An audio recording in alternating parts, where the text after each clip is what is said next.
end earlier, 20 minutes ago, whatever, when we lost the oh, question.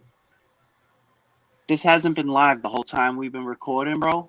The whole beginning part was live. This is still live too. This is live too. Oh, okay. Cause this, All the way cause through till just less than a minute ago, I went off by accident. I hit something by accident, but oh, we're back. because on my end, I never had the live symbol in my on the thing the whole time. It just said scheduled the whole entire time we've been talking, but it was Yeah, running. It was running on your end. yeah. It was. It's been live. Like you see up in the top left. I don't know if it's in the top left of your screen. Oh Do you yeah, I see see it. I live? see it. I see it now. But that wasn't there before. That just came up. That wasn't there earlier, Sean. No, it said scheduled the whole entire time. Oh, really? Holy shit! No, I hold on. I can check right now. Hold on. I can check right now.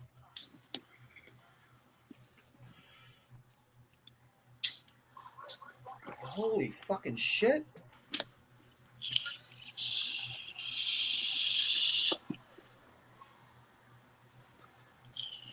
Hold on. Wow. Wow, that wasn't even. What the hell is going on? You know what? The thing I don't understand, I don't get it. I got all this technology, right? And obviously, I wasn't a computer guy, but I could always type really good because I used to type on a typewriter. So I know I bought all this equipment and it's everyday learning thing. But I know how to do it. I know exactly what the fuck I'm doing now. I've known what I was doing, but I did a little practice for 22 months, like figuring everything out and all that. And I mean, we're live, but we weren't live earlier because I could have swore we were. That whole thing, that whole hour-long conversation wasn't recorded, right? It was recording. I don't know what the fuck happened. But yeah, so that's cool, bro. It That was happened. going. It was running though. It was running. It was running. So that's the thing I don't understand. I don't get it. You came into the room, but did you press record from the beginning? I don't. Yeah. Oh yeah, yeah, I did, bro. That's the thing. Like this thing, this thing fucked up on me with you right here, and it fucked up with my friend Robbie Sicagrano. Same thing happened. I got the audio, but not the picture. But that was a different streaming service. So I'm not gonna put them out there because it wasn't because I got a lot of good things from them. Like I got a good service from them, but one time it might have been my own fault. You know what I mean? So I don't want to put them out there and say it's their fault. Not when it's my fault. Right. But I could have swore we were live. Sure, I'm pretty sure we were live. But if we weren't, it's all good because we're going right now. Uh, this is my friend Shurm. It's Shurm, one of the most underrated MCs from Revere Projects area, Boston 617 area 781, still in the same area, North Shore. It's Shurm, aka Everett, aka Shurm. But it's Shurm Okay. now. He was on my first album. He has his own first album, Greentown. Shurm, Greentown. Now it's Shurm. One of my dear friends, a kid I respect, a kid I care about in my heart, and always try to keep in touch with him at least once a month just to see how he's doing. And we always leave off right where we left off all the time. There's never no animosity, never no negative talks. It's always positive conversations. It's Sherm. Absolutely. I'm sorry, buddy. Do a quick lowdown where you come from. We won't go into all the other specifics. Revere, Massachusetts, Shurm. I just put out all of my albums from the past, all streaming services. You can go get Tell them where to find Greentown, you, Sherm, on your streaming services. American Dream, American Nightmare, the Sherman Sentence EP. They're on. So I've been doing my thing in the local Massachusetts scene, probably starting like 2006 to 2013. I did a lot of shows. I collaborated with some well-known people in the scene. Um, and I moved out to New York City to pursue a career in music and acting and stuff. And I did some acting gigs. I did a Michael Jordan commercial in 2008. I've I been remember that. extra and a fighter, short film. I was in the new Tribe Called Quest video for We the People. certain things like that. So, and now I'm getting ready to go back into the studio and record a new project starting this month called Yeah. Boom What's Rap. the name? What's the name of the record? Your record Boom. label that you started? I have my own independent label, which was influenced from hip hop and punk music. I was listening to a lot of punk at the time, and it's called Fat Pig Records. Fat Pig Driving, Records. driving. I was driving a truck at the time that I made it up. I was driving a truck, getting a lot of tickets in New York City, constantly seeing the police, the traffic ticket people at my windshield with the violations, and just knew seeing corruption in the city. Was listening to a lot of hip hop, a lot of a lot of revolutionary hip hop, a lot of punk rock, which was talking about the system, and it just popped into my head, Fat Pig Records, and that's my own independent You label like that the I'll Sex be. Pistols? Oh, of course, yeah, they were Well, dope. that's I was gonna say. They created punk rock, in my opinion. Yeah, I was But listening there was to a lot them. of bands before them too. You know what I mean? But Right. I think the Clash actually put the yeah, Clash actually Clash is punk. I like the Clash. put on the Sex Pistols. Yeah, That was absolutely. like they gave them the look that the Sex Pistols. See, I had 8-track tapes when I was like 3, 4 years old. I had a Jimi Hendrix top on my ceiling right where I went to bed every night in my room. So I was listening to Hendrix, The Doors, Waiting for the Sun, Queen, The Day at the Races, 8-track tapes, right? Then I'm buying Kiss Alive too. I was into heavy metal, like, Iron Maiden, Judas Priest, Kiss, Hard Rock, Zeppelin. Then we got into the thrash metal when Metallica first came out, Megadeth first came out, Slayer. I've been to over 150 shows. That's why I used to hustle. We'd hustle all day and go to shows every week. That's what we did. Do And you I seen watch over those 150 type of shows. shows? Those type Yeah, of I've been shows to a lot of shows, and we in did the our time own. We did our own shows after. time you got to see all those thrash bands, bro. Those shows can't be That's when recreated they or were in relived. their. That's I when don't they were care in how their many times a prime. band does a Yeah, their fucking first three reunion tour. albums. I seen them 4 or 5 times every That band. that I seen the original environment, Megadeth man. on the original Pete Sells, but who's buying tour, Killing Is My Business, Business Is Good tour. I seen original Slayer, original Metallica, 3, 4 times, all of them. And not only them, Overkill, Testament, DRI. You just go down MOD, SOD. Just keep going down the line. Iron Maiden, Judas Priest. I see Stevie Ray Vaughan. I see Jethro Tull. I seen old Motley Crue before Theater of Pain, before any of the Shout the Devil and 2000 for Love with Ozzy Osbourne.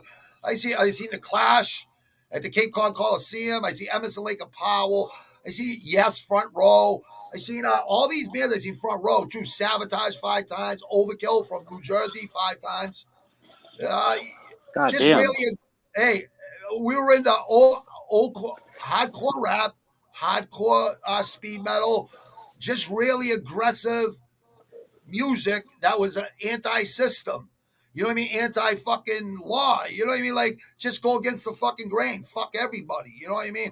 Like, that's the attitude I had I don't Right, know, the rebellious attitude, you really know? rebellious. Yeah. Because I didn't have a father. You didn't have a father. That's the reason why we were rebellious, sure. You know what I mean? We didn't have a father. I guess subconsciously that might have been it. Who knows, Oh, man? You it's don't have that, absolutely. you could have all the mentors and whatever and the pieces of information, but at the end of the day, no one will essentially replace that one father figure role. There's only one person that could really be that. And if you don't have that, you are missing out on certain things. But also, I know people that do have fathers and had mothers and fathers, and still things didn't turn out well for those people. Absolutely. Oh, absolutely. So That's not. it's Yeah, all absolutely. it's all in the human. I respect people that didn't have it easy growing up and made something of themselves regardless. So it's like the poor me shit. Go fuck yourself. Excuses are like assholes. Everybody has one.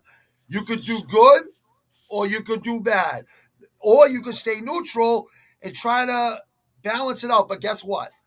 Someone will let you down. Someone will rat you out.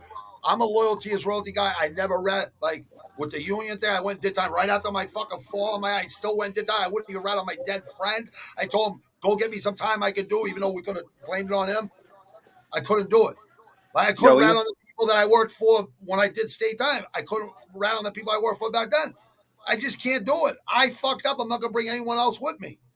And I think that's a lacking thing in society these days is loyalty and self-respect and dignity and honor and pride and pride and ego will kill us all. I'm not telling people to, but respect yourself and don't ever let someone talk down to you. If you're balanced out, like I'm pretty sure I've been balanced out for the last 25 years because we raised two beautiful kids. I got a beautiful wife. I'm very blessed. Okay, but I told you the story. In my first statement, I asked God for an angel because I pray to God. I believe in God. I'm a Catholic. I was Protestant before that. When I married my wife, I had to turn Catholic. I had to go see a priest every week for 2 months. I used to yell at him, go outside, smoke a half a joint, go back in, and have some more arguments with him. But that's what you got to do to marry a Catholic girl. You know what I mean? And that's when my whole life changed. It took me a little time though. Like I picked up another small state bid, but that's the thing, Shurm. Like my lawyer, that's a judge now. She said it. My probation officer said it, and my intensive probation officer said it. And they're all big wigs in the Boston, Quincy area. They all said this kid has talent. He's the youngest kid that he hangs around with all older guys, and he lives a good life. And he's a really handsome kid, really good at sports, all this stuff. So him growing up in the predicament he did with a single mother that had alcohol and drug issues, and but my mother's good people, don't get me wrong, and she still has drug issues, but it's more just pain meds and all that stuff and drinking and being in Italy. She did her job as a mother. She was a good mother. She always gave me love. You back, brother? It's all right, bro. Yeah, Yeah, it's okay. I'm glad. I was Dude, listening the whole time. I didn't know we were. I didn't know we weren't live. I had us on live earlier. I don't know how the fuck that happened, but we went over a lot of shit, and that was a good freaking It was a good interaction. But there's some people watching right now. Deacon, Shurm, I got some friends. Deacon, this is my boy Shurm from Revere Projects here in Boston. He's on my first album. He's in New York City, Jersey, New York City line. Let's right on the Jersey. I live in New Jersey. Yeah, I live in New Jersey Yeah, but right now. you work in New York. You're right on the line, right? Right near the tunnel and the bridge. Deacon, what's up, brother? Shurm, Rush Hour MMA will be Rush Hour MMA. This is where all me and my friends, we're like a community of fight fans here. We all support each other, all right? Deacon MMA, he's sober like 8 months right now. So like he was Stay strong, bro. He was motivated by my motivational videos I do. You know what I mean? So, and then I met him through Rush Hour MMA. Rush Hour MMA, Shurm, is a channel on YouTube. Go to there when you're watching the fights. If you haven't chosen watch a fight, go on there on your phone or something and just meet Jay Smooth, who runs it. That's a dear friend of mine. He comes on here. We do post-fight talk sometimes. He's a really good kid. He's from D.C., so Baltimore, D.C. area. We got another kid, Ken, Asian kid from New York, right where you are. We got Insight MMA, who's from New Jersey, right where you are. Deacon is from Cali. I think he's from San Jose area, somewhere around there, or Fresno. Yeah, Fresno. He just moved to Fresno, Cali. So, Nice.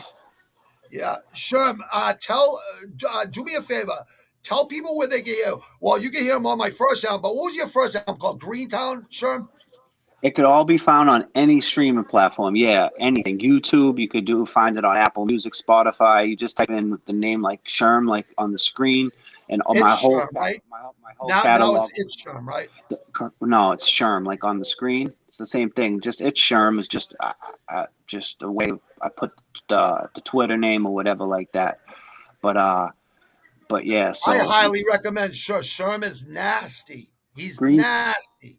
Greentown came underrated. out. Very underrated. Yeah, Greentown came. It's Look, on he just there. said, "What's up, Granite Shurm?" See him on the screen. What's up, bro? Yeah, Deacon's good people. Deacon, this kid, I respect this kid a lot. Shurm, Everett. His name's Everett. He's a really good guy and very good MC. It's on my first album. Were you on like 6, 8 songs out of 20? You were like on half the album. Yeah, so I used to go down to the studio. Joey A, salute to Joey A, put us together. We Lebanon recorded songs. Lebanon Don on my album. I called him. I didn't want to call him Joey. Yeah, man, fun group of guys, man, from Quincy, man. All you guys, all rappers, all the crew down there, man. I always enjoyed coming down and hanging out. We enjoyed your company too, bro. Sharpening my skills in the lab with y'all, you know. It was the dojo, practicing, putting out those tracks. I was still finding my sound. you know. So Well, I you enjoy. find yourself really good. Every time you would go in there, you and Wise, I would be like, I got to step up my game. Like I had to step up, and that's what makes MCs better when they hear someone better than them on their track. It just makes you better. It makes you more creative. And like we never argue. We all smoke pot for fucking 8 hours, and we come out with 3 demos every fucking time. Right, right. Good tracks and shit, bro. Your first album was Greentown, right? Yeah, man. Now I gotta go roll, bro. But I ain't gonna right now. So You yeah, can it was roll. Greentown. What? You can roll right there. Roll right there, bro. Yeah, 1 second, bro. Give me one No, dude, I second. want you to. I want you to. I want you to feel comfortable, bro. They don't care we're smoking pot, Shurm. Deacon, yeah, he's nasty. You want to hear him on my first album, Bobby Nizzo featuring BMA, bought some like Assassin with him, Wise Hassan Shurm, Wise Hassan, Dickie Skins, my producer, it's Shurm, Wise, Dickie Skins, and Lebanon Dawn. And I think we had Sutter Kane did a couple beats, your friend. I think he did a couple Mhm. beats on that album. And then the Mhm. Forgotten One, he moved to New York, so he couldn't get on that album with us. But that was just me, Wise, and Dickie. And High Rain and Typhon X helped out on 2 songs, too. They collaborated. I'm thinking Right. about doing a third album. We'll see what happens. You know what I mean? Right. I don't know. You know what I mean? I'm doing so many things. It's hard to fit in an album. I'm not going to go to the studio unless I'm giving it 120%. You know what I mean? I just always wonder. I'm one of those guys that said, I'm going to do something, I do it. There's so many procrastinators out there that say they're going to do something and they never do it. So I want to do an album and then I want to do a second album. You get the itch. You get better. You get better. You want to just keep doing it. And it's fun to create fucking songs. And Dickie's so good with production. You know what I mean? He just makes it easy. You know what I mean? His beats are up, dog. But you had a lot of good beat makers too. Because I went to Revere and tried to collab with you on a bunch of shit. I went to your shows. Right. You I did. remember That was your actually. first show. You were on stage with my first show. Yeah, we did a lot together, bro. You came to a show one time to support me on a Yeah, show. at Revere, right? In Chelsea or something, or Revere? Nah, you came to a show in Alston at a place called Harper's Austin. Ferry, Yeah, me and Lebanon Dawn came. and Yeah. I never performed that night. So what happened Dude, you was I did was great. You were nah, doing you click, didn't. click, boom. You do a Wally era. I'm like, we did those songs on my album. I'm like, That must have whoa. been a show that we did together because that night at the Harper's Ferry in Alston, that's not what happened. I was opening up for Mr. Cheeks of the Lost Boys, That's right. I and remember that. and That's and, and right. That's right. No, but you it, did do click, click, boom. You did it. not that night. No, I and the thought, first. what song? What I'm songs gonna did you tell do? you. I knew a I'm gonna couple of them. I'm gonna tell you, bro. Listen. That night, it was the first time I was ever using a data stick for my beats. So I walked up to the DJ right before I was about to go on. The kid that was going to be playing the beats from his Mac computer, his Mac laptop, and I passed him one of those USB data sticks. My girlfriend at the time bought for me. I never used those. I always did a show with a beat CD. I would always give my beat CD to the dude and then go on stage. At this time, I was like trying to make my. Oh, fuck. Sorry, Sherm. Hold on. Hold on, Sherm. Hold on. Fuck. How the fuck did that happen? This is the shit that drives me nuts. Hold on, Sherm. Hold on, Sherm. I got you, bro. Oh, there you are. I got you, but I'm sorry, brother. It's not you, but I don't know. Was that you by accident or was that me? Dude, I don't It know what might be me. happened. I think it I don't might know be what me, happened. but I'm sorry about that, brother.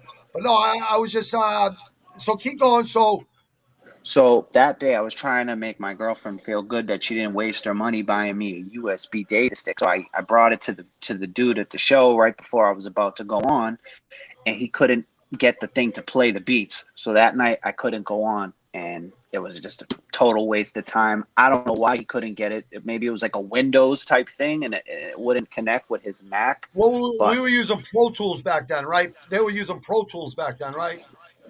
I have no idea what the kid was using. But Yeah, that night, I didn't either. I didn't either. I know he was using Pro Tools on my first 2 albums. I talked to Dick because I was there at the studio. Sherm, I didn't.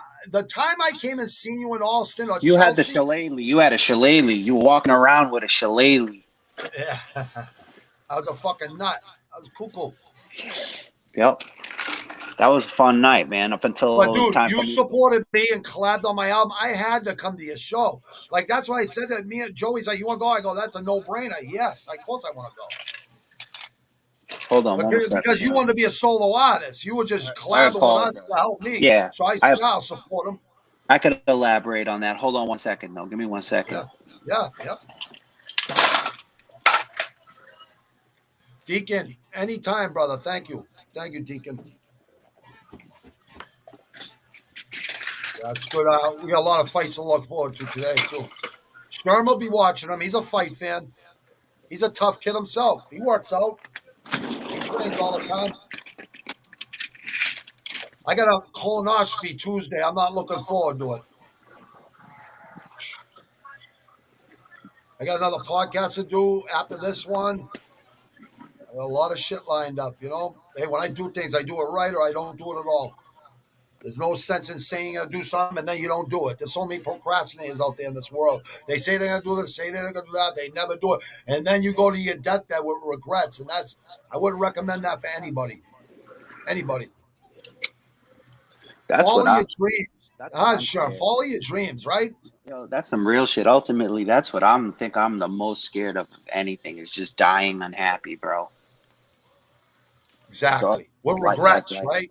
With like I didn't regrets. do this. I did exactly in any shape or form. Got to try to follow through, you know. But what you were talking about earlier about me being a solo, of course, yeah, I always wanted to do the solo shit, but I liked you guys a lot as a group of guys and always enjoyed coming in and being featured on your stuff, always, and being in the group with you guys, you know, as a member, as you call me a Oh, you member. were you were definitely a Boston Mike assassin, no doubt, dude. But what happened was I couldn't use that because of Boston Music Awards. Dickie's like, Robbie, they'll let us do this the first time because we already did it, but don't Which use it was again, and which they was won't which was do nothing. which You was know? which was bullshit. No disrespect to the Boston Yeah. Music Awards, No, but I at the know. same time, what the hell are they I really know gonna do? Boston Music Awards. I mean, are you kidding me?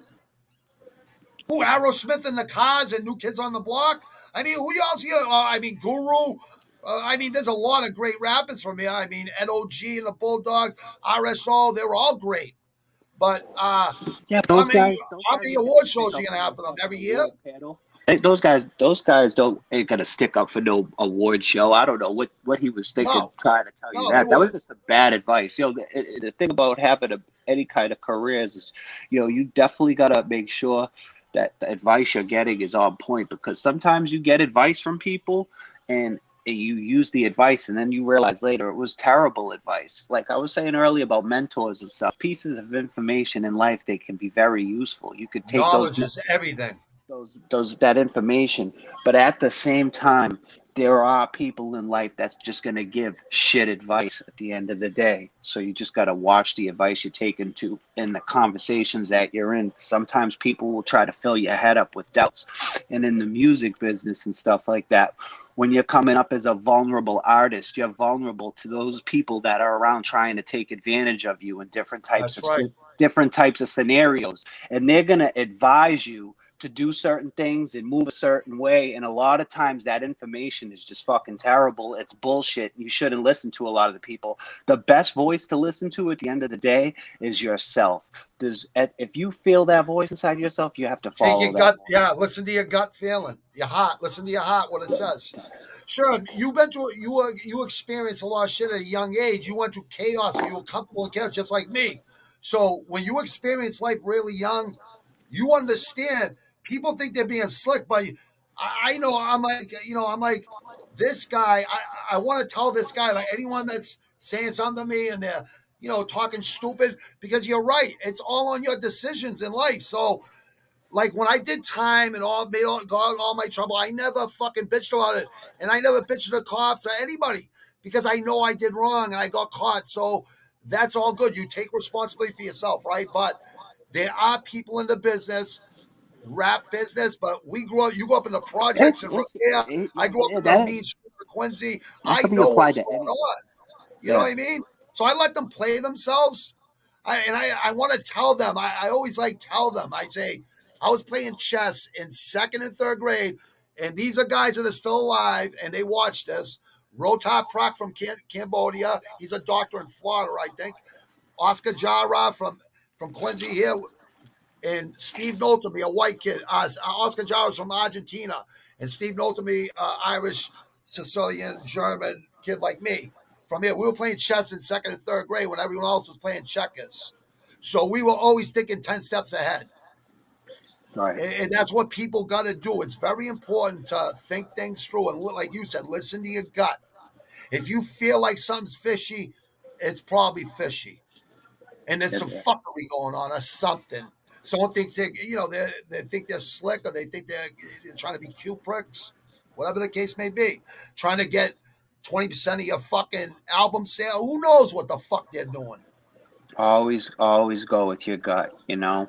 And I didn't have that problem with my producer because me and Dick, I said Dickie 50-50. I just want everyone to get paid when they come to shows. And I made sure that everyone got paid, most of them. You know what I mean? But yeah, I didn't care about the fame. That's why I didn't do it. So I wanted to bring everyone in. And I knew that would make me better. And I liked the people I brought in. So we made a really good album together. But I never had that problem with Dickie because I just said 50-50 Dickie or whatever the percentage goes to. But he was on the album. He was rapping and producing. So I just said 50-50, bro. Or I don't know if it was 60-40 or 50-50. But we didn't have a legal thing with it. I had lawyers. He had lawyers. So it wasn't going to be a problem. I didn't look at it as a problem. I was lucky because I knew the game. When I made my albums really well, I already knew about music. I'm a music encyclopedia. I told you all the shows I've been to. You know I know my music. I know you know your music. Let me ask you something, Shurm. Who's your... There's a question I wanted to ask a really good MC like you, because you are a really underrated MC out there. And I want certain people to hear you that listen to this. I want them to hear Shurm on my first album. I want you to hear him on his first album, his Greentown album, his solo album, and all the stuff he's doing since then on his, where he just told you could hear him. Shurm is nasty. Shurm. So I grew up with 8 tracks, Jimi Hendrix, The Doors, and Queen, right? Early Queen, all the early stuff, right? And then I went to Kiss Alive too, and Zeppelin, and all the great rock bands, The Police, and then I went to Iron Maiden, Judas Priest, and then I went to speed metal, original Slayer, original Metallica, original Megadeth, original Overkill, original DRI, original SOD, MOD, Testament, Overkill's from New Jersey. All these bands are from LA. Now I seen all the original ones in the 80s and early 90s, and rap. I was growing up listening to. I was breakdancing to Roxanne, and Cheap Thrills, and all that shit. Right in the late 70s, then I was listening to Public Enemy a lot, Rakim, EPMD, Boogie Down Productions, Criminal Mind. It was one of my favorite albums back then. Boogie BDP, Criminal Mind, KRS-One. That's who KRS-One is. Boogie Down Productions. A lot of people don't know that, Shurm. Who about to do the verses? Then I got into Wu-Tang. And NWA before them. And then Wu-Tang came out and they changed the game. And I was like, all right, these guys are hardcore. And I know they're living the life, but they're talking about setting yourself up. And then I figured out the peace of mind, everything. That's when it all started happening, Shurm. Was 93 when Wu-Tang come out. That's when it started happening. My daughter was born in 94. So in that time period of Wu-Tang, first album, then again, Wu-Tang Forever. In that time period, I learned so much just from listening to them. Even though I was learning so much from the other music, I was already so much into music. I love music. I had Jimi Hendrix on my ceiling when I was 4 or 5 years old. That's what I looked up to every night before I went to bed. It's like I was praying to him every night. Right. Who's your favorite? Who are your favorite early bands, and then how you progress in your music journey? What are your favorite artists out there? Like I just named a lot. Those ain't my favorites, but those are what I listen to, and that's what got me into all the other bands. You know? Right. Yeah. So I don't listen to nothing today, bro. I'm a firm believer in the 60s, 70s, 80s, and 90s. Nothing will ever duplicate that music.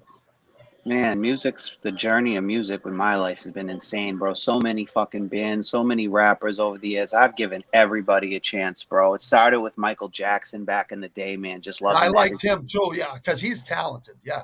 I was born in, 85, so when I was coming up, 85, that was the fucking man for the You're early right. years of my life, man. It was all about Michael Jackson and shit like that. And then as I got a little bit older, I started getting into different stuff, some heavy metal, some rock, some rap.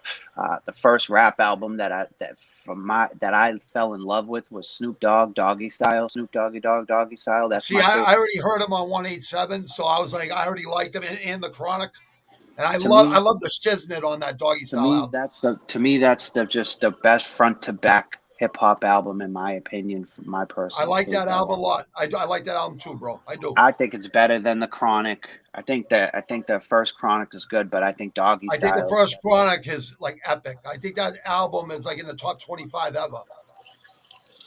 Yeah, I mean that's a strong debate right there. A lot of But you people know would have. what? Everyone was waiting on Snoop's first album, Doggy Style. It didn't disappoint. The shiznit, ding, ding, ding, ding. I was like, oh, that's Snoop Doggy. I couldn't stand that because I see that video every day. That's why I couldn't. That's why I couldn't get into the bands that were on MTV all the time. They put the worst song, like Beastie Boys, License to Ill is an epic album. They put the worst song, Fight for Your Right to Buy is the worst song on there. Like, Every other song is hardcore. did you ever play "What's My Name" by Snoop Doggy Dogg on a I don't system? like that song. Oh, that beat is. No, I'm saying the radio and fucking MTV turned me off because they played it so much. I was just like, Snoop Doggy. Ah. See, But at I the was same in a, time, I love the whole album other than that song.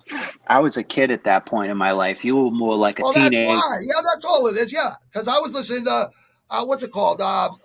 Rolling Stone, certain Rolling Stone songs, certain like songs that were pop hits. Yeah, same with me, Shurm. Same idea. Because I'd hear it on the radio. But you couldn't hear real epic music till 2 in the morning on the radio. See, I'd stay up till 2 in the morning, at 3, 4 in the morning, listen, drinking and fucking smoking and listen to real music. Even though we had tapes and albums, but that's where you would hear radio. Remember ERS at 88.9, all local and hardcore rap from 11 till 4 in the morning. And then it would be slow jams. Remember after that? Yeah, yeah. When I got older, I got into that. That was Yeah, probably around before my time, even yeah. 88.9 at night and stuff You like don't that. remember ERS, Emerson College? Yeah, That's no, what I it was. remember it. But when 88.9. Yeah. when I got older, when were you listening to that? I that's when I was like you said, I was listening to that. See, a lot of my friends didn't like rap. They were all just metalheads and thrash See, really that was when I fucking got older. animals, I right? didn't. But they weren't racist people because we live in the city, right?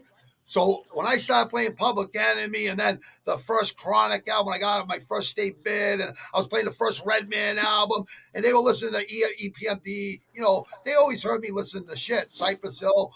And then the first Chronic album, I didn't stop banging that for a whole summer. I didn't stop banging Wu-Tang. When we entered the 36 Chambers, I just couldn't stop. And I couldn't stop when Wu-Tang Forever came out. You know what I mean? Like I just couldn't start in all their solo albums. Like I bought every one. Every Wu-Tang album is like another solo Wu-Tang album because in the beginning, between 93 and 97, it's like they were all signed as solo artists, but they were signed to Wu-Tang Productions. So they did a couple albums with RZA. And those first albums by every member are insane. Like some members did better than others, solo careers, but they all made money. But Inspector Deck reminds me of you, Shurm. Like he's underrated, even though he might have done some of the most epic rap verses in history of fucking rap.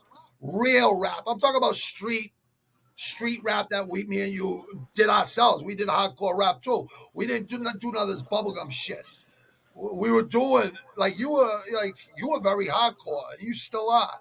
I don't know what you're doing now.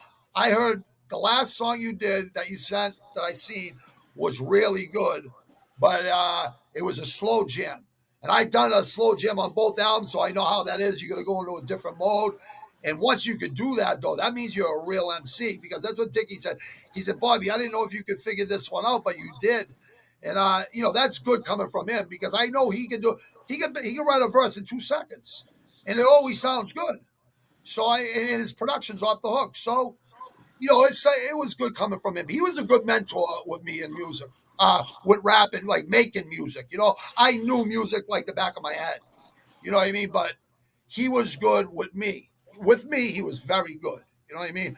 A good mentor. But Yeah, peace to Dickie Skins, man. He's the man responsible for giving me the information to go audition for the Nike The commercial that Nike Air turned into commercial, right? me being in a Jordan commercial. So Well, he's in Dickie a bunch Skins. of movies. He's a SAG Screen Actors Guild member.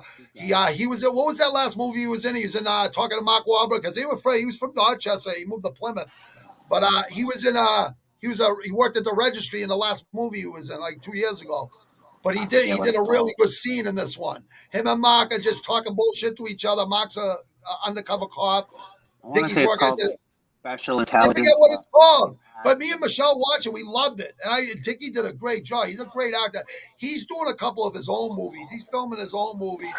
And he's so busy. And he can play golf right now for the PGA. Next year, he's eligible. That's how good he is. So he might go play golf. I told him to go play golf. But I told him, you must want to do more music. Like, I don't know how you can't want to do it. Like, if he wants to do more music, I'll go down there and do another album. You should, man. I'd be sure. You remember all the meds I was on back then? You know, I got 43 months this past week. You seen how much meds I was on. You see me sniff Route 128's 93 norths and souths, right? Right there in front of all of you. Big fucking lines, right? Crush them six fucking 8, 10 pills, right? I did that 8 times a day. And I was prescribed it. So imagine I was all fucked up on those pills back then, right? Right? But not drinking enough. You never see me drink, just smoking a lot of pot. So imagine what I could write now. Just smoking with not a bunch of painkillers and all kinds of other I was just sniffing a lot of pills. You know what I mean? But now, 43 months off them, I feel great. I think I would do the third album is probably a charm, I think. But with all my favorite, most epic music, the first three albums are really, really good. Oh shit, we got Deacon MMA. I'm sorry, Shurm, real quick. Let me hit the let me hit these people. They're all saying, "What's up, Shurm?" Deacon MMA, Zach. I think Ken and Glenn are showing up too. Sure, they're all saying, "What's up, brother?" Just to let you know. What up? What up, people? Sure, tell them where they can find you, bro. Again, please spit it out well because there's more people. Added They're all Sherm on showing up. What? Sherm on YouTube, Sherm TV, I think. Added Sherm on Instagram. At it Sherm on Twitter. And yeah, get at me. I'll tap in. Yeah, stay loyal to this kid. This kid's loyal like me, so he'll follow you right back, guys. All right, please. Push a thanks, Zach. Good to see you, brother. Deacon, it's always good to see you. Ken, if you're in here, Glenn, if any of you guys are in here, good to see you. That's my boy Shun. This kid is so underrated as MC, and I think he's gonna make it one day. That's how good he is. He's that good, and he keeps following his dreams. And I always look for the day where I'm gonna say, you know what? I will listen to new music because it's my boy, and he was on my first album, half my first album. Donated tracks on my first album. Brought a producer in and gave me a couple beats on my first album, which is very honorable and very nice to do in the business. When you're making an album, you got someone that's that good and bringing you more shit. I appreciate everything you've done for me, brother. As a friend, we keep in touch all the time. I'm very grateful for you as a friend, brother. I That's love you in funny my you heart. say that, bro, I because really care. that's I funny just you want say you to be that, bro. happy, sure. I A mean, lot of we talk about people this all the time. I just want to see you happy. a lot of people find it really hard to get into new music, bro. Like you naming all your bands that you listening to and shit, but like name some new bands that you fuck with, you know? My Like son loves all the new shit. He wears shit. But he wears the old school shirts all the time. But he gets the old school albums. He puts them up. But he listens. He likes all that new stuff. And listen, they're very talented. I'm not saying they're not good. what I'm about the not saying that at rappers? all. You listen to I'm not any saying that at all. what about the underground, new type of underground dudes? You Underground, I get always listen to, but I just don't know where to listen to it no more because I don't see any underground out there no more. yeah. I'm Yeah, an I hear you. underground type of artist. I'm not a radio artist. I'm a fucking hardcore fucking spit my shit. People are gonna be offended. I always have to say at the beginning of a program or podcast or anything I do. If I offend anyone, it's not my intention. I just come from the old school. I don't say nothing that's gonna hurt no one's feelings, but if I do, I'm not ignorant of you. I'm not racist. So that's the way I look at it. I know I got good morals. I'm not a piece of shit. So my credibility is way up there. Like I'm a good person. I made my mistakes when I was young. And Yeah. there's reasons, you know the reasons, but I raised two great kids. I got a wife for 30 years. I got two beautiful kids. One just turned 27. One will be 17. They're great kids. Shurm knows. Like when I got my mind on something, I do it. Like we put the work in. This kid works hard every day. Still goes to the gym, works out, pursues his music career. Is a great MC. Probably one of the best MCs I've heard out of this area, of the Boston area. There's a And lot. that's on God. That's on my heart. I listen to your shit. Like your verses on my first album are just over crossing the toe and put a bag on your face. I'm like, this kid is insane. And yeah, it just made me better. When you used to go in the booth and do a verse from one of my songs that we were putting on my album, I would step my game up. You and Wise and Dickie were so good, and Joey. I just had to. I think it made me step my game up. I think it was the right move.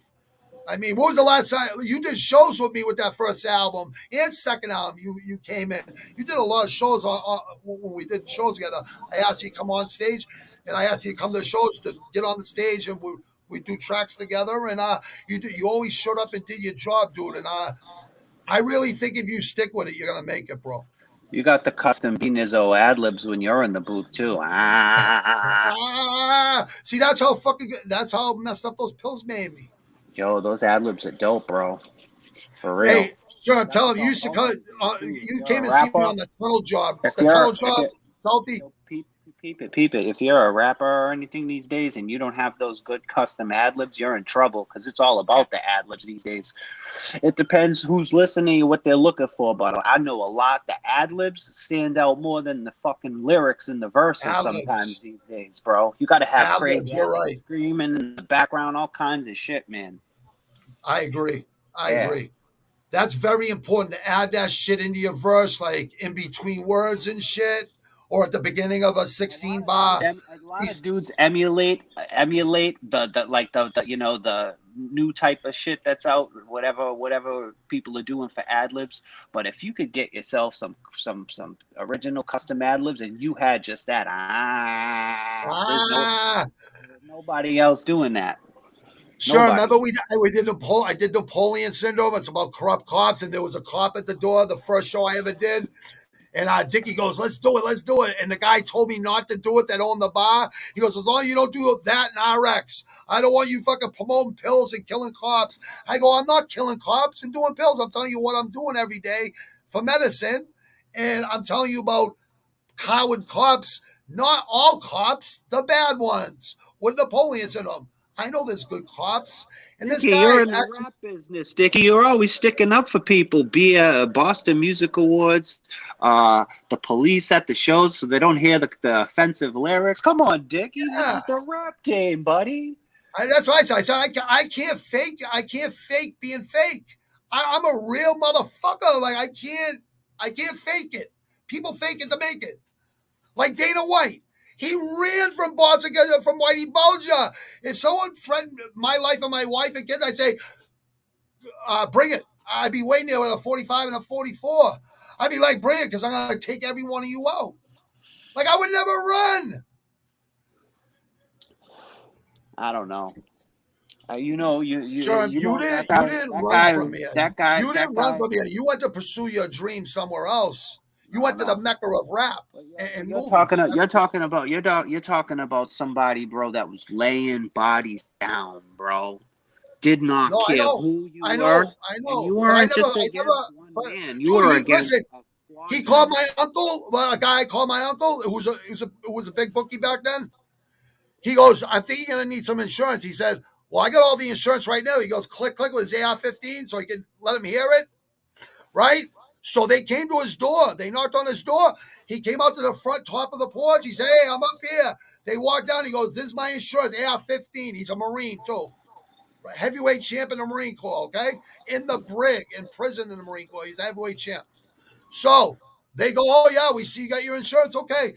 Never bother him again because... So there you go right there. There's a perfect example. They went right to his door. Whitey and a couple other guys. Probably Flemmy and Materano. Yeah. I was just taught never to take shit from anybody. So that's just my version. I'm just being honest. He's a rap piece of shit. They He's a must rat not have business. really wanted them He's a real because gangster.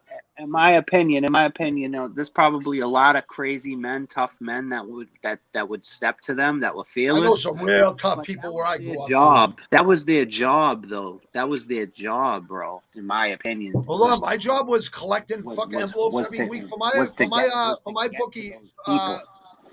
Dude, I was a collector at a young age for bookies in my area. So I understand it is your job. You gotta go get the money. When you threaten someone's life, you should go do it to their face. So, because, a real motherfucker, that's what he does. He don't call you on the phone. Right.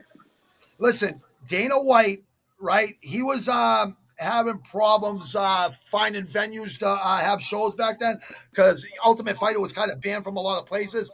Trump was the one that helped him out in Jersey and New York sometimes. But he had connections. He was from Southie. Like, why couldn't you just sit? If someone threatens my life and my family and kids, I'm gonna go put a fucking bullet in their fucking head. And then hold on, if you take him out and you go do that, and he's obviously always around. What is his fucking friends gonna do? What do you think they're gonna kill him? Kill you because you killed him? I don't think so. It don't work like that. Actually, buddy, I think that's how it does work. I feel No. like when you take one of theirs, you're gonna just piss them off. That's how it is. They Okay. start a war. That's how the wars. That's how the wars began in the Somerville, Charlestown area. They were killing each other. West Quinn, Bruce Corner, where I come from, we had 100 deep every day, so we never lost fight. We fought fucking adults all day. In the bars, we never lost. In the private clubs, we never lost. I don't know. That's not where all the tough guys come from. So yeah, a lot of good tough guys come from No, there. but I you were did talking prison about time with them. the I know. Bulger. You were talking about the Bulger thing, and I'm relating that with the Winter Hill gang of Somerville, and Yeah, they had a yeah. lot Oh, of they were real gangsters. Those that guys are was real gangsters. that They was a big weren't war. rats. That was a big war in Boston. Yeah, because it was Whitey versus the fucking Italians. It brought them down, and then everyone found out that Whitey was a rat and Fleming, and indictments were coming down on them. And he got out of here. What did he get out of here for 18 years or something? I don't know. He got another 18 years of his life, And then a guy fucking beat him to death in fucking Brooklyn, I think, Manhattan Holding in a holding tank. So Oh, karma okay. comes back around, bro. It always comes back around. That's why I always tell everyone, don't be a piece of shit rat. Because when you go to prison, you're gonna go to prison if you're doing crime. If you're even if you're a rat, you're gonna go do time. You're gonna go do Right. time, and they're gonna know you're a rat. And you're gonna have to really deal with it. That's why, you know what I mean. I knew what I was doing. I wasn't gonna bring anyone down with me. And not only that, Sean, even if I brought people down with me, how can I bring people down with me when I was doing armed robberies by myself and the assault and batteries, dangerous weapon with shot foot? There's like 18 of those. They're all just self defense, basically, but the cops would always pin it on me. Out of fucking 50, 100 of us, or 15, 20 of us, if that was left at 2 in the morning, when we're fighting fucking 20 guys. And they're laying there in a puddle of blood, the guys that started, and we're supposed to just fucking sit there. No, I used to say that to the cops. I'm just supposed to sit there and let a guy fucking beat me up. They come out with beer balls or booze, liquid courage, and they think they're going to push me and my 20, 30 friends around. It'll never happen. And Right. it was just, we come from a real, Bruce Corner is, you can ask anyone in Quincy, 13 boroughs of Quincy, anyone will tell you. All my parents told me, don't go down that area. That's trouble during the day or night. And it's not like they were bad people. It was just a lot of people that weren't scared of shit. And guess what? 4 generations of miners from the Sandhogs come from Southwest Quincy. I'm just letting you a little history for the history books of Boston because Quincy is connected to Boston. Why it ain't Boston is beyond me. I have no fucking clue. Right. Yeah, Why? you Let guys me ask you. doing Let your me own ask you thing something. over Why there. is Revere 781 and it's not 617 like it used to be? I don't know. Why? It changed in like 2000. Revere used to It be never six one changed seven. here. This has always been 617. Revere. Always. Revere now 781. But back if you called it my grandmother's house in 1991, you would have been dialing 617 617, 289. right? Da da da Yeah. da da. Yeah, I man. remember when they made that change. I do remember that. Because that's when beepers came out and started taking the payphones down. And, You know, you remember that, Shurm, like payphones? You remember all the way back to payphones? Running and making 5 calls from your page at 10?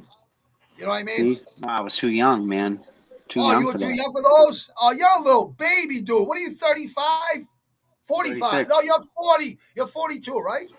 No, 36. 36, that's right.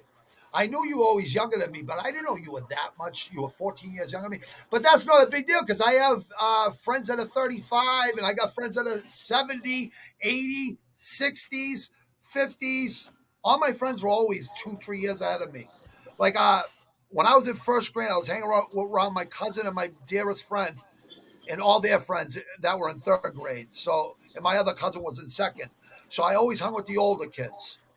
But I always got along with all my friends that were my age. You know, I was just always hung with the older kids. So yeah, I was like the youngest kid out of a group of all older kids. You know, so they were all tough kids. You know what I mean? So you had to, if you're gonna go hang with them, you better be a tough kid. You know what I mean? That's the way Yeah. it was because you had to deal with people like those guys in Somerville and fucking in Southie at that time, and the North End, and you know, yeah, we never backed down from nothing, dude. I was born in '71. I was born at 1771, January 7th of 71, 1971. And That was the year my when mother I grew up graduated high school. when I grew up in first grade, you had to in first, second, and third grade, you had to either be respected or feared, or both, or you were nobody. You were just an average Joe, and I didn't want to be an average nobody, and I didn't feel like an average nobody. So that was my mindset. That kind of came from my cousin, my older cousin, and not having a father, and my dearest friend who was a real brave kid, my first friend that my aunt and uncle were best friends with his mother and father, so I was always with him too. He was with us, and he was my best man at my wedding. He's still alive, thank God. I lost so many dear friends, but he was a tough kid, and he would always have to fight, but he'd fight tougher kids than him, and he'd break their fucking nose, and he'd beat them because he didn't take shit. See, when people try to push their toughness on you, sometimes if you show them toughness back, they don't want to deal with it. You know, bullies always want an easy target. They don't want someone that fights back. Right. So anyone out there getting bullied, this young, this is an adult show. I have it programmed as adult, so I don't. It would never be shown to kids. I hope not. But even if it is, this is the lesson: bully a bully. Fight Yeah, fire with fire. Fight fire with fire, like Ride the Lightning, Metallica, second album, first song on the album. you'd Fight be fire with fire. Damage Incorporated.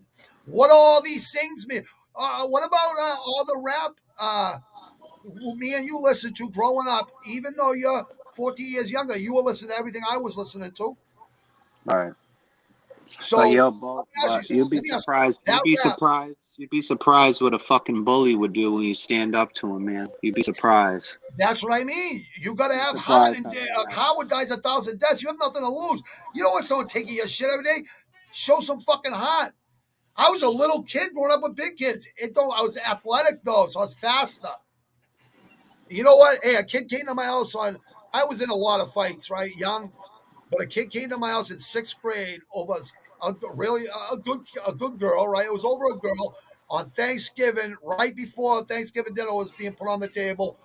I asked my stepfather to call her for a joint before I smoked it because the girl that came up, the tomboy that came up, she was a girl, but she was like a girl, like, right? That played sports. She goes, Ryan wants to fight. I'm not going to leave his last name out of it. I go, all right, come on up, Lisa. You know, she told me, I asked my stepfather for a joint. I go, I need a joint to calm down before I go out and kill this kid because I was really angry that he came to my house, sent her up there and right before Thanksgiving dinner. That's very disrespectful. And I went out there, I kicked him in the balls about 10 times. He quit. And I fucked him up. It wasn't even a fight. It was so pathetic on his end. But he was supposed to be like the second toughest kid in sixth, seventh grade. And I kicked his ass. He quit. My stepfather had to stop it because I beat him so bad. And he goes like, don't tell nobody. And there's like 20 people watching the fight. It's in the middle of the main fucking apartment building complex right near the Five Corners where I grew up. So really busy main streets in the city, you know. So I'm like, everyone knows about it tonight. Everyone's gonna know about this. You know what I mean? I didn't give a fuck anyways. I hope everyone knows. I don't know, Shurm. You're right. You'd be surprised what a bully would do, You're a right? savage, bro. You're a You're a fucking savage too. Hey, when you had a problem with the Bloods, did you see me flinch when you had a problem? I walked right with you, dude. I didn't even hesitate. I Oh thought I yeah, was gonna. I thought I was gonna have to do another fucking 5 years, hurt somebody. I had no problem doing it for you because I had your back, and so did Joey. no, yeah. What you mean to say is the time that one of my boys threw, you were in my house and one of my boys threw a rock off my window, and In the Revere projects. Yeah, we were we up in thought your room smoking. we thought it was somebody You else. thought. You thought. I didn't think. Right. Okay. I just said I got my friends back. That's all. And we went See? outside, and it happened to be somebody else. That was a fun. That was literally That was a good. I was happy it was your lunatic. friend. You know what I Oh, mean? it was a lunatic. Thank God he didn't break my window too. At the same time, my window wasn't broken. Thank God. I don't know how it wasn't broken with a throw like that. But that was, That kid, I could tell that kid was crazy. yeah, He that had was to, another. yeah, he reminded me a little bit of me when I was about his age. Yeah, that was a well-known kid from the neighborhood. That's been probably one of the most well-known kids for being a savage in the whole Yeah. neighborhood. Yeah. You could tell he was fearless. You can see it in his eyes. Eyes don't lie. You can tell somebody if they're for real. I look people right in the eyes when I talk to them. You know what I mean? Like for And a couple and, seconds, I'll always, I'm and serious. salute to But yeah, Joey A too for Robbie, you're thinking. Joey A was ready to throw down too. Joey A was getting Yeah, ready. Joey ain't scared. No, he ain't scared. Joey ain't scared. Lebanon Don on my first cell, he ain't scared. He ain't scared. He ain't scared. Let me ask you something. What do you do on your days off today? I want to know what you're gonna do today before I let you go, and I want you to let everyone know. And I want to ask you one question before we end this thing because you've been very generous with your time. We did an hour prior to this. It didn't for record, probably because it's my fault. There's a lot of people watching, sure, and I know a lot of other people are gonna see this. I thought I was live earlier with him, and it went for an hour, and then he goes, "Bobby, I don't think it was live, bro." So I checked it, and he didn't see the live thing up in the top We left. lost the whole thing, Yeah, but we we lost the good. whole like 45 minutes of really good, strong, deep talk. We were talking about deep shit, but we still made it up on this, went right back to the first subject. So We could let me hit ask it you, again Shurm, another spit time. out where Yeah. they can find you. Everybody say it again because more people are jumping. I want you to All right, tell cool. Added Shurm on Instagram, added Shurm on Twitter. The whole Shurm catalog from my past, the stuff that I did earlier in my career, I just re-released it on all the streaming platforms. Just something, catch up people until I could drop the new shit, you Until won't I be could come out disappointed with him. until I could come out with some new stuff. I put these songs out a while ago, and locally and stuff like that. So that's all I could do right now until I could get some new stuff out, man. But And you're on half of my first album too, bro. And then you did didn't you do a thing with Section 8? You were on Section Eight's whole album. You are Section 8 with Joey and those other guys, right? yes, I was on all. That's how I met you guys all through Joey A back in the day, man. Joey A. Well, you met Wise, Jeff Davis, and wasn't there one other Section 8 member? It was Wise, Joey A, Jeff Davis. No, And you. And you. that Four. was the Four of you. yeah.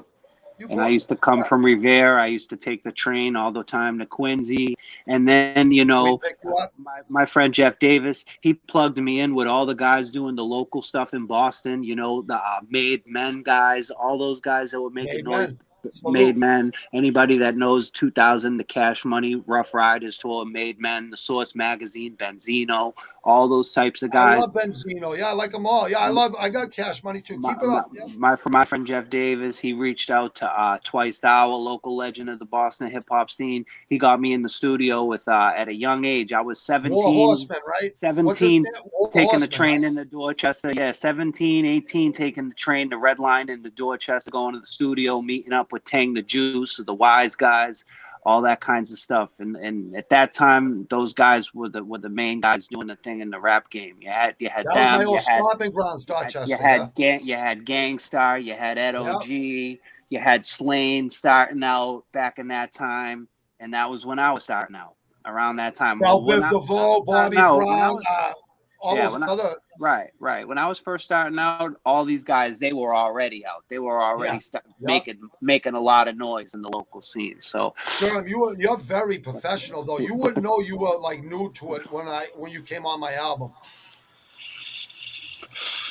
yeah, but I was still You already on a couple albums. That's why. That's why you were. sharpening my craft at that time, going in the studio, and it's about perfecting your craft as a recording artist and learning the Damn game, straight. and and, Yep. and, and the tricks and the ways you learn to navigate into being a recording artist and laying your vocals and stuff. There's a whole process in anything you do. There's a whole process. You have to respect the craft. If you're a fighter, if you're training in MMA, you can't just jump into MMA to make a quick buck. You No, can't. You have to want to do that stuff. You have to want to be there. You have to love to train, I You already have to fought in love the ring, though, amateur. So that's why I your said I boxing. spot pros all the time. You know what I mean? You Yeah, have to you're you right. have to See, you're love right. it. Everything you're You saying. have to Thank you so watch much. history. You have to know your legends. You got to know who came before you. You got to know all of that You gotta stuff. fail. You gotta fail a little bit to get So, good, and you gotta like learn. It's a learning process. and Everything then in life, you gotta and then really put your heart into it. You're and right. then Everything is. I love how positive you are, bro.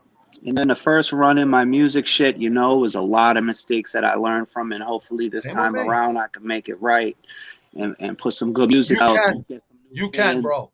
You can. Because I think the new shit is worth it, and so that's the direction that I'm moving in. Well, let me ask you something. You ain't gonna come out as like your old school way you made music. Are you trying to change it? Like No, you know what I mean? it's still gonna be if you go into my discography or anything like that, anything you see, it's Well, always I know been all your music. Most I don't all know. I always know a couple of the new yeah. things, but I just Even the I beats I always brought listen to to you. you, I'd always even listen to you. the beats that I brought to you at the studio, So some of those were underground, some of those had traps influence. There was a lot of beats you rapped on. Wally era, Trap click songs. click boom, the entrance. Do you remember any one of the other ones? You brought a couple more too. It's a fusion, like if you talk about the weed, like the hybrids and fucking indicas and shit. Me, I'm a hybrid. I like a little bit of the Yeah, I like underground sound, hybrids too. Yeah, I do. I boom understand bap that. rap, trap Yep. rap, a little bit of everything. You got to mesh Yeah, in you with the do. new You stuff, do. You do. all that kind of Like stuff. I like a little bit of everything too, but I just you know what? Here's my problem with the new music, and I'm not saying all new music. I love MF Doom, but he comes from the old school. And De La Soul, I wasn't a big fan of him, but I loved him in Gasface with third base. I loved him with the mask on. He is so incredible. We lost him on Halloween night last year. His family told everyone 2 months later. But he used to have his friends do shows for him with a mask. He'd be watching it from fucking 10 miles, 1,000 miles away in a beach. He'd be getting paid for it. Like, he was like, it's just a genius, that guy. Kept a private lifestyle, you know what I mean? But let me ask you something. This is the problem I have. I feel like the new musicians are very talented. I like the way they're putting work in, but it seems like there's no struggle, no heart behind the music. Like we grew up seeing people die all the time over sneakers, shot, fucking beatings, violence every day since first grade. Like I don't understand. Like people think white kids didn't grow up in violence. I don't know what white privilege is. I grew up with one single mother. I didn't even meet my father until I was 32 years old. I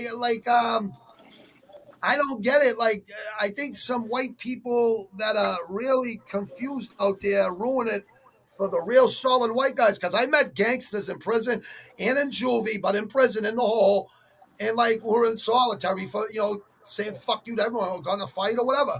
But the biggest gangbangers up there that took 20-year sentences and were happy with them because there was like 100 people indicted in their gang or something, and they were all going to get life if they didn't take the 20.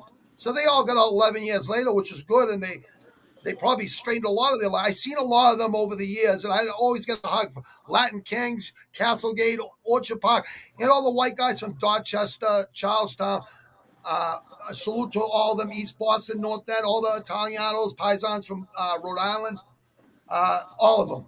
They're all good people. Southie, I used to love Southie. Revere projects where you come. I like Revere, Everett, all those areas. I love Everett too. Your name is Everett. So there's Everett right beside Revere. Yeah, I like all those places, but I just don't see struggle in it, and I don't see like I think life is so soft times make soft men, but also hard men like me make soft uh, times too. Well, So these days, just to sum it up real quick for you, I'm going to tell yeah, you this: yeah, the way the music works these days is it's got to come out fast. If you're not constantly putting out music, you're getting lost in the shuffle. So a lot of the content that's being created, there's not that much depth being put in it because people are just rushing music, getting up with producers, that's rushing the what I music, mean. We would throwing take it time right to out. do our And they music. think that's going to be timeless music. Some of it is, some, I mean, but to me, No, if you're you right. It can't won't put stand the test of time. You're you right. can't put ultimate emotion into your shit, and you're just getting together to put away throwaway projects. You're That's to right. me. That's You're the right. kind of shit that people are doing these days. So that's why, to me, a lot of the artists these days, it seems that the the real meat and potatoes of them isn't really there, like as opposed to the old timers and stuff like that. I mean, these guys just had so many type of countless timeless music, their discographies and their catalogs and shit, and they put out. You could tell the difference in today's Oh artists and the old days yeah. and the sound. You know when a hit is a hit, and you know when a hit is not a hit. And You we know, didn't you have just technology back then, Shurm. These you guys could play just instruments like you wouldn't believe. They lived their life playing those instruments. They could just download it. They had to go show it to somebody. And yeah. people had to like it on the radio. And to get it on the radio was hard. So to me, it's just like it's really consumer driven, and maybe that's what the problem is with discovering new favorite artists. A lot of I struggle with it myself. I try, I listen to a lot of people, and I try to get into a lot of it, but I don't see it the same as a lot of my favorites. I don't see them as strong as That's potent. why. That's why I say the music that I listen to still to this day. I got like 1,100 fucking songs on my playlist on YouTube alone. Never mind the other things, right? And all the albums and everything. I got CDs, but I could add 2,000 more to those. And you know what the thing is, Sean? These albums were done in the late 60s, late 70s, early 80s, and early 90s, and they still to this day are epic. It will pump you up while you're working out. It'll pump you up when you're fucking anything you're gonna do. Or you just sitting back chilling out. You listen to Pink Floyd when you're smoking a ball. Like I just got like all different kinds of music, but one thing that's consistent with the music I like, there's all struggle behind it because I relate to it because I was a hustler growing up. I grew up in a violent place. I grew up where you had to be respected or feared, bad neighborhood, single mother, no father. I didn't meet my father till 32. So that's the type of environment I grew up in. But I love my friends in the 100 deep, 200 deep, 300 deep sometimes on the weekends. Those were my family, my friends growing up. And so I just grew up in a different time. And yes, the eras are different. There's no there's no way you can say today was anything like the 80s and 90s where we grew up. There's no way you can say it's nothing like it. It's nothing Yeah, like I never see people hanging on the corners. I never see people at the basketball courts, kids. that's a whole nother topic, man. Can I just I want to take the mic for 1 second on that because I was actually just Please. talking. No, I no, was go actually ahead, just Sean. You, talking you about don't have to ask me, please. Just do it. time has changed because these days there's just so many more ways for people to make money that they don't have to resort to the old things. You don't go walk in the streets and get mugged anymore. If I was living in New York, I'm in New Jersey, but I'm always in New York Yeah, constantly. And you're if right I on the was line, walking the right? You're right streets, on the line. I work in all of 5 boroughs. I'm always in Brooklyn, Bronx. You were in Bronx yesterday, I'm right? always, yes, correct. I'm always in tough neighborhoods. I'm always Yep. all over the No, you're a place, tough kid. You can and it's handle it. You come from a and tough it, neighborhood. and it's a different time, and there would have been a lot more obstacles in my path if I was dealing with this shit years ago. But I'm not because there's so many ways for people to make money these days that the streets are not filled with robbers and criminals like how it used to be, I'm and it's glad. just there's so much more streams of income for people. It's just I don't Oh know how yeah. to say it, but there's just so many ways to Numerous make ways, money. like on Mob Deep, numerous ways to choose to earn funds. There wasn't as many ways to make money. If you can do things on the internet. You can do deliver Yeah, we didn't food. have the internet. That's what I'm saying. You Like could we were drive all around on out. you could drive around on a bike delivering people food these days. You know what I'm saying? Like it's so Yeah, many way there's so ways many to make ways money. You're right. to make Technology money is good for that. You're right.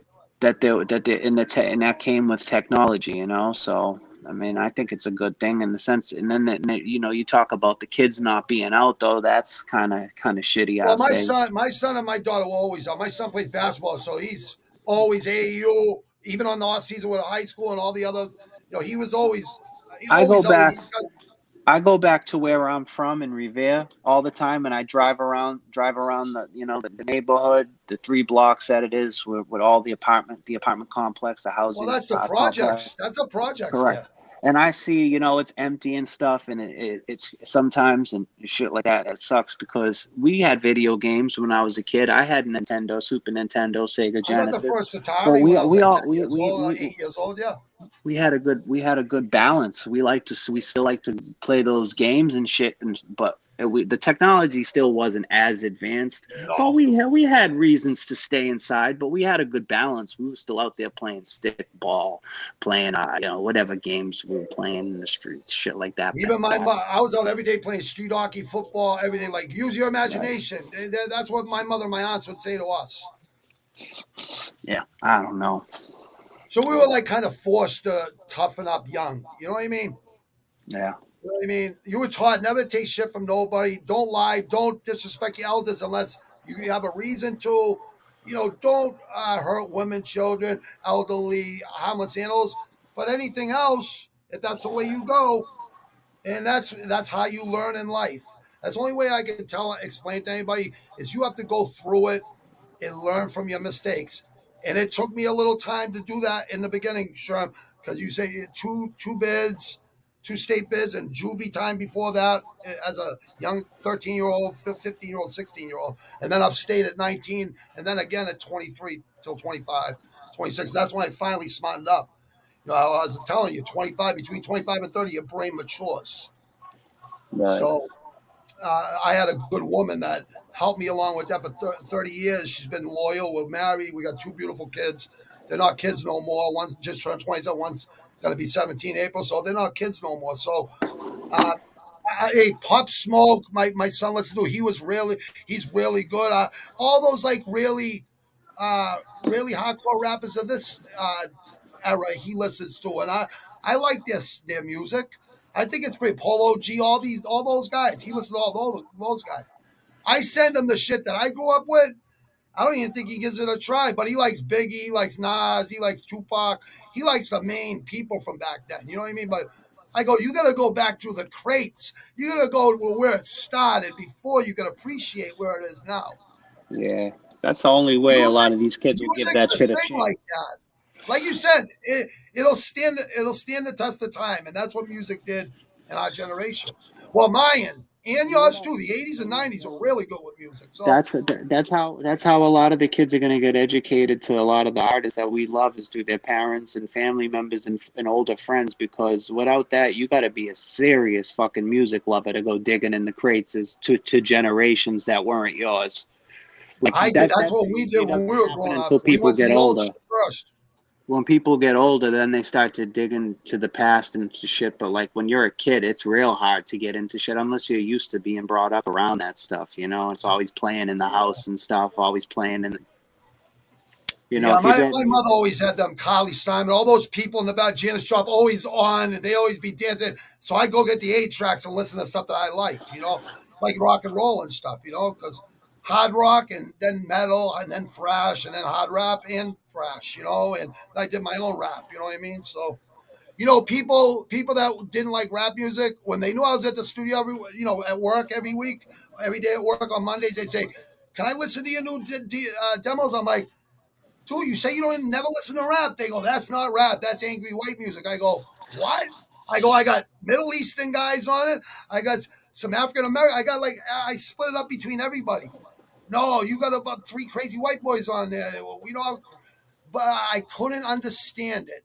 Like, if you hate rap music, but you like the rap that I'm doing, I don't get it. Like, it's like hypocritical.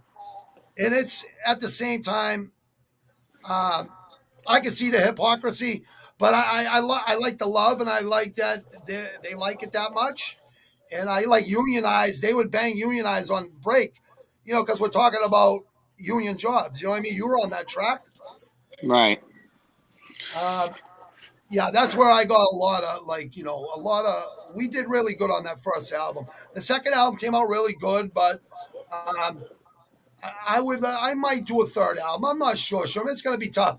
I think you're the one that could do it. You got the most skills.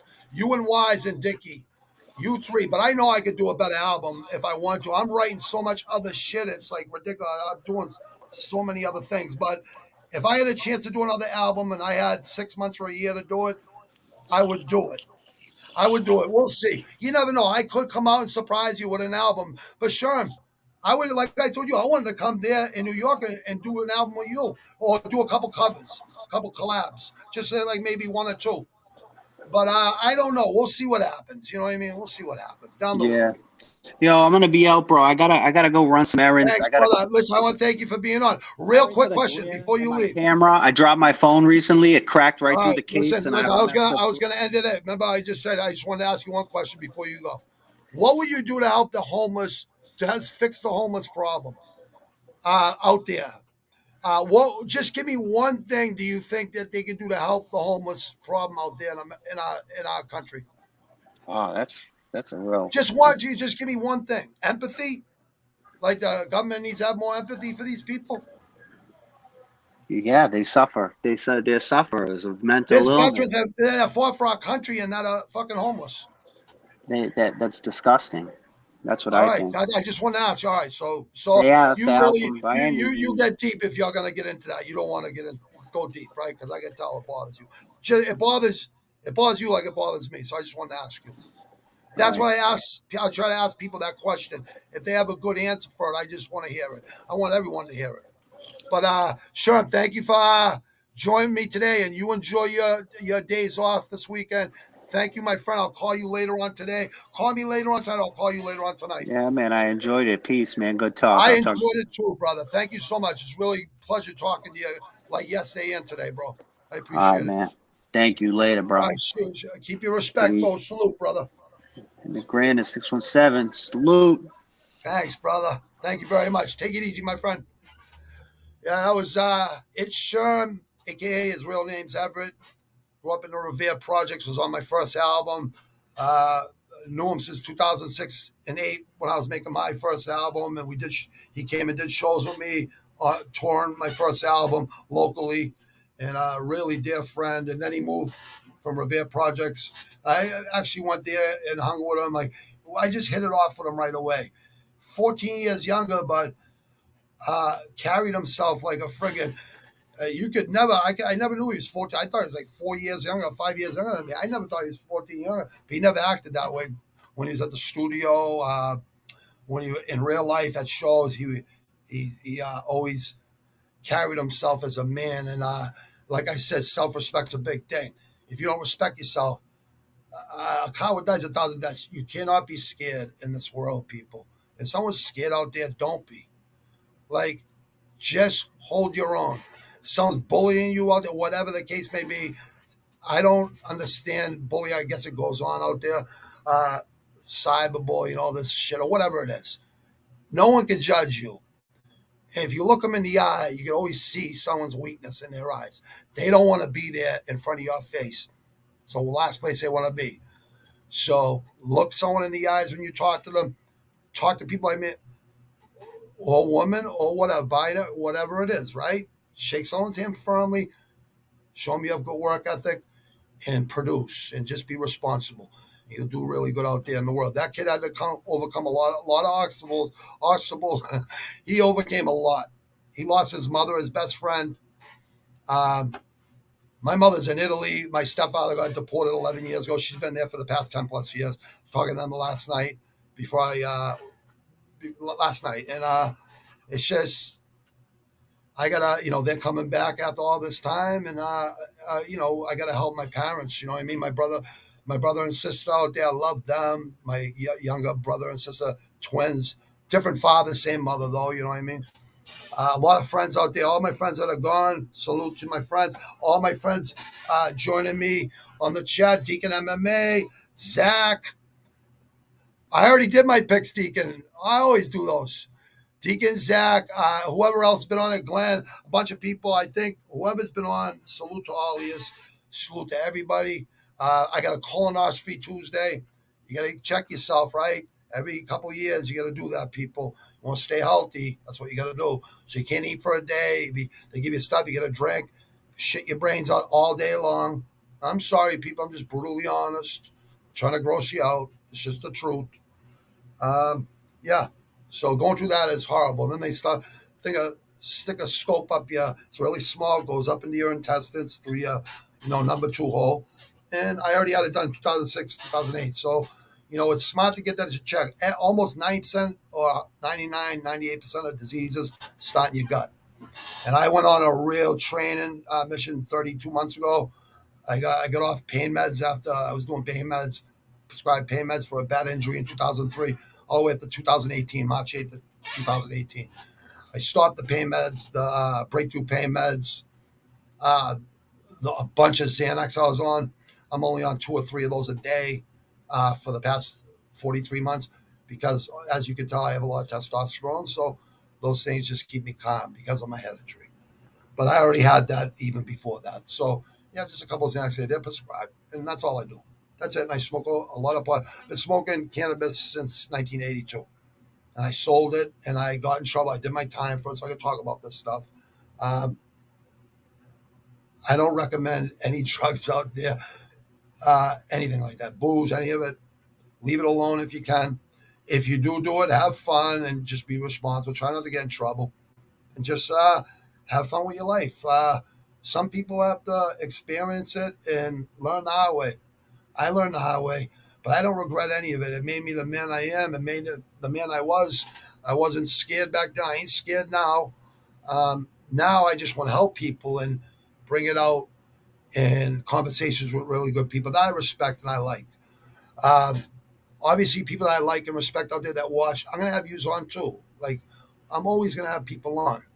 I'm going to do this full time. It's something I want to do as a side thing, but I'm very passionate about it. I've been inspired by some of the best podcasters in the world. The past 43 months when I watch podcasts almost every day, it inspired me to do it. I'm like, I grew up, these people are talking the shit they went through, right? Even some of the worst stories, I'm like, my shit would make their shit look like nursery school. So, like, why not try to help people by steering them the right way and show them inspiring people that have made it through the hurdle of life and came out right on the other side. That's what it's all about, people. It's all about giving back to people and trying to help the younger generation, even help the older generation. You're never too old to stop and do the right thing. I did that a long time, with 25 years ago. You know, I just worked really hard and dove into my work and took care, with my wife and kids. And that's the way it is. That's the way it's been for a long time, 25 plus years. And 30 years with my wife and 27 with my firstborn. And like I said, it took me a year or two to smarten up fully, but I still made mistakes. You're young. What the fuck? You're going to make mistakes. Just try not to make the same mistakes I made, people out there. And if you listen to Everett and Shurm, one of the most underrated MCs. Listen to my first album. You'll hear him on half the album. You'll see the tracks he's on. It says his name right on the songs. Bobby Nizzle featuring BMA, Boston Mike Assassins, The Union Way, Volume 88. That's my first album. That came out 2006, 2008. There's about 20 videos on YouTube and professional ones and slideshow ones. But there's a lot of tracks on both albums. And the second album is the Forgotten Ones because we couldn't use BMA because it was Boston Music Awards. So they allowed us to use it for the first album. They wouldn't allow me to use it for the second album. So there was 3 of us on the second album with 2 others that came in, did some collabs. Shurm moved to New Jersey, New York City line, and I couldn't get him at the time. Joey A was busy, Lebanon Dawn. So I just did it with Wise. Dickie Skin's my producer on both those albums, and he MC'd on those albums. And Wise Hassan and Typhon X and High Rain came on and helped on that album. And Shurm helped out on that tour too with us all. So we all had a good run. It was good. It was fun. But that kid is really good. He's still young. I'm still young. I feel really young. I train hard every day. I could do a third album. I doubt I'm going to do it. I doubt it because I got other things, other legal things to do right now. but music is a huge thing, people. Uh, Great fights out there tonight. UFC, Rush Hour MMA. That's the spot to be. Other than your 60-inch fucking flat screens or your iPads and your flat screens and all your devices, you can throw on my friend's channel over there, Jay and Ken and Insight and all the animals and savages in the animal room. We got UFC today. We got Tyson Fury tonight versus Wilder 3 and epic fights. And we got bare knuckle fighting tonight. So Rush Hour MMA out there. I couldn't recommend it enough. Those are my friends over there. Those are the YouTube community. And all the people in the animal room are all dear friends. They're all friends. We all connect on a certain level. There's no assholes there, people. Go there, enjoy if you want real content and real people breaking down fights, because these people do a really good job at it. And I'm personally attached to these people. I know they're good people, so I would never recommend garbage anything, because you hear my music friggin' taste. You hear my fighting taste, so you understand me, right? Okay, salute, people. You guys have a safe weekend. I hope everyone's good out there. See you really soon. Thank you, people, for joining, and I have a blessed weekend, people. Enjoy your weekend out there, people.